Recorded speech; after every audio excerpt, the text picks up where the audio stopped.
দ্বাদশ জ্যোতির্লিঙ্গ স্বামী অচ্যুতানন্দ। জ্যোতির্লিঙ্গ কেদারনাথ, পর্ব ৩। কিছুক্ষণের মধ্যেই দরজা খুলে যেতে আমরা পাণ্ডাজির সঙ্গে ভিতরে ঢুকলাম। আধো আলো আধো আঁধারে নাট মন্দিরে পা দিয়ে দেখলাম সামনে একটা উঁচু বেদির উপর দেবতার দিকে মুখ করে পিতলের ছোট নন্দী বসে আছে। তার সামনে কেদারনাথের পঞ্চমুখী শিব মূর্তি, একে শৃঙ্গার মূর্তি ও বলে এটি চলন্ত বা সচল বিগ্রহ। তাকে প্রণাম করে চোখ তুলতেই সামনে দেখতে পেলাম দেওয়ালের দুই ধারে পঞ্চ পাণ্ডব ও দ্রৌপদীর পাথরের মূর্তি। এক পাশে দেবী পার্বতীর দণ্ডায়মান মূর্তি, আরেক দিকে শ্রীকৃষ্ণের মূর্তি। গর্ভমন্দিরের ভিতর বেশ বড় একটি প্রদীপ জ্বলছে। এই প্রদীপ সারা বছর দিনরাত জ্বলে। তাতে অনেক ঘি দেওয়া, সলতেও বিরাট।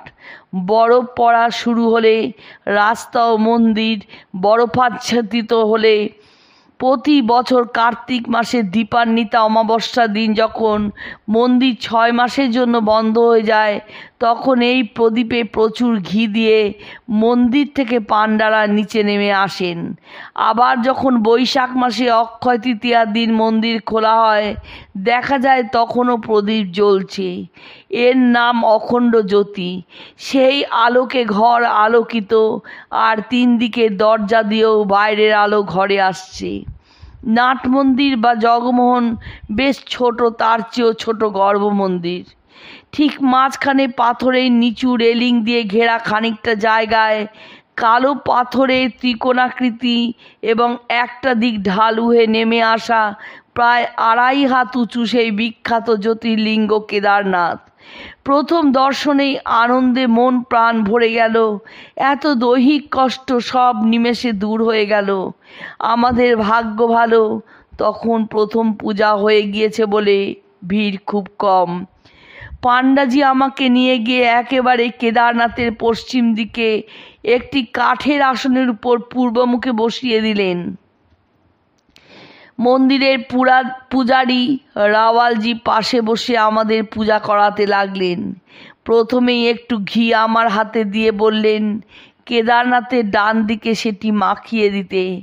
ব্যাপারটা আমি জানতাম, তাই খুব ভালো করে আস্তে আস্তে সেই ঘি মাখিয়ে দেওয়ার পরে সঙ্গে নিয়ে আসা গঙ্গা জল দিয়ে কেদারনাথকে স্নান করালাম। তারপর সঙ্গে করে নিয়ে যাওয়া বেলপাতা ও পাণ্ডাজি দেওয়া শুকনো ব্রহ্মকমল ফুল দিয়ে পূজা, কর্পূর ও ধূপ দিয়ে আরতি এবং নকুলদানা ও শুকনো নারকেল কুচি দিয়ে ভোগ নিবেদন করলাম। তারপর 2 হাত দিয়ে কেদারনাথকে আলিঙ্গন করলাম। খেয়ালই ছিল না যে সমস্ত জামায় চাদরে ঘি লেগে যেতে পারে। তারপর পাণ্ডা ও পূজারীর সঙ্গে গলা মিলিয়ে স্তব পাঠ করে প্রণাম জানালাম। মহার্দি পার্শ্বে চ তটে রমন্তম সংপূজ্যমানং সততং মুনীন্দ্রৈ সুরাসুরৈ যক্ষ মহর গাদৈ কেদার মিশং শিবমেকো মিরে। হিমালয়ের গায়ে মন্দাকিনী নদীর তীরে যেন বিরাজিত সদা সর্বদা যিনি দেবতা ও মুনি, ঋষি, অসুর, যক্ষ, নাগাদিদের দ্বারা সংপূজিত সেই কেদারনাথকে আমি বন্দনা করি। তারপর সাষ্টাঙ্গ প্রণাম করে এক কোণে দাঁড়িয়ে শিবস্তোত্র পাঠ ও কিছুক্ষণ জপ করে বাইরে বেরিয়ে এলাম।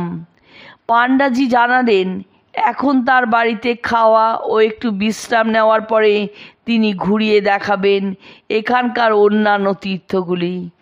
তার বাড়ি গিয়ে গরম জলে গা মুছে গরম গরম খিচুড়ি খাওয়া হলো। এখানকার পাহাড়ি জলে খিচুড়ি খুব ভালো সেদ্ধ হয়নি। প্রায় 3টার সময় দলে সহযাত্রীরা এসে পৌঁছালে তাদেরকে আমাদের এখানে উপস্থিতির সংবাদ দিয়ে পাণ্ডাজির সঙ্গে আবার মন্দিরে ফিরে এলাম। নাট মন্দিরের আবরণ দেবতাদের ও পার্বতীকে প্রণাম জানিয়ে গর্ভমন্দিরে গিয়ে কেদারনাথজিকে আবার স্পর্শ করে প্রণাম করলাম। এখন মন্দির পরিষ্কার করে সন্ধ্যা আরতির জোগাড় হচ্ছে। আরতির সময় যারা বেশি টাকার টিকিট কাটে তাদের ভেতরে ঢুকে বসতে দেয়। আমরা কোনো টিকিট কাটিনি। পান্ডাজির সাহায্যে কোনো রকমে মন্দিরের দরজা পার হয়ে ভিতরে ঢুকে পড়তে পেরেছিলাম, আর ভিড়ে ঠেলাঠেলি করে একটু ফাঁকের মধ্যে দিয়ে আরতি দর্শনের সুযোগ পেয়েছিলাম। মন্দির পরিক্রমার পথে আমরা মন্দিরের ঠিক পিছনে উত্তর পূর্ব কোণে দুটি ছোট কুণ্ড দেখলাম। একটির নাম হংসকুণ্ড, অন্যটি রেতসকুণ্ড। এই রেতসকুণ্ডের কাছে হাঁটু গেড়ে বসে এর জলে 3 বার আচমন করতে হয়। এর পাশেই ঈশানেশ্বর নামে ছোট একটি শিবলিঙ্গ আছে। প্রবাদ, এখানে ব্রহ্মা হংসরূপ ধরে আসেন। তারই স্মরণে হংস ও রেতসকুণ্ড। খুব পবিত্র স্থান এটি। মন্দিরের পিছনে 3 হাত লম্বা আরেকটি কুণ্ডের নাম অমৃতকুণ্ড। এর মধ্যে 2টি স্ফটিক লিঙ্গ দেখা যায়। ওই রেতসকুণ্ডের জলের ওপর হাততালি দিলে জলের ওপর বুদবুদ ভেসে ওঠে। মন্দিরের পশ্চিমে আরেকটি কুণ্ড আছে। আবার দক্ষিণ পশ্চিম দিকে একটি ছোট মন্দিরের মধ্যে আরও একটি লম্বা চৌবাচ্চার মতো উদক কুণ্ড আছে। এখানেও জল স্পর্শ করে আচমন করার বিধি। মূল মন্দিরের ঠিক পেছনে দেওয়ালের গায়ে একটি শ্বেত পাথরের বেশ বড় হাত, তাতে একটি ছোট কুঠার খোদাই করা। এটি আচার্য শঙ্করের স্মৃতিতে তৈরি, কারণ আদি শঙ্কর এখানেই মহাসমাধি লাভ করেন।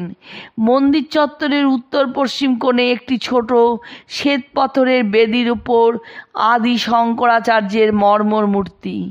শোনা যায় এটি তার সমাধিস্থল। পরিবেশ খুবই সুন্দর। পশ্চাৎপট খাড়া কেদার পাহাড় সাদা বরফে ঢাকা, আর নিচ দিয়ে বয়ে চলেছে খরস্রোতা মন্দাকিনী। তারই মাঝে একান্তে নির্জনে মহাসমাধিমগ্ন বেদান্তম্বুজ শঙ্করাচার্য। পর্বতের গাম্ভীর্য অদ্বৈত বেদান্তের উত্তুঙ্গ মহিমায় ভাস্বর, আর সেই বেদান্ত তত্ত্ব মন্দাকিনী ধারার মতো প্রচণ্ড বেগে বয়ে চলেছে মর্তভূমির দিকে। জীবজগতের অজ্ঞান কালিমা ধুয়ে মুছে দিতে আচার্য শঙ্কর তারই মাঝে অনন্তকালে সাক্ষীর মতো বসে আছেন। সৌভাগ্যক্রমে আজই ছিল শঙ্কর পঞ্চমী, তার আবির্ভাব তিথি। আমরা সে কথা মনে করেই গিয়েছিলাম। এই শুভ দিনটি স্মরণে তার চরণ প্রান্তে বসে স্মরণ করছিলাম তারই রচিত বিখ্যাত নির্মাণ শতক স্তোত্রটি। অহং নির্বিকল্প নিরাকার রূপ বিভূতাচ্চ সর্বত্র সর্বেন্দ্রিয়ানাম ন চা সঙ্গতং নৈব মুক্তিং মেয় সচ্চিদানন্দরূপ শিবহম শিবহম। কিছুক্ষণ পর উঠে এলাম মন্দিরে, কারণ আরতির ঘণ্টা বাজতে আরম্ভ হয়েছে।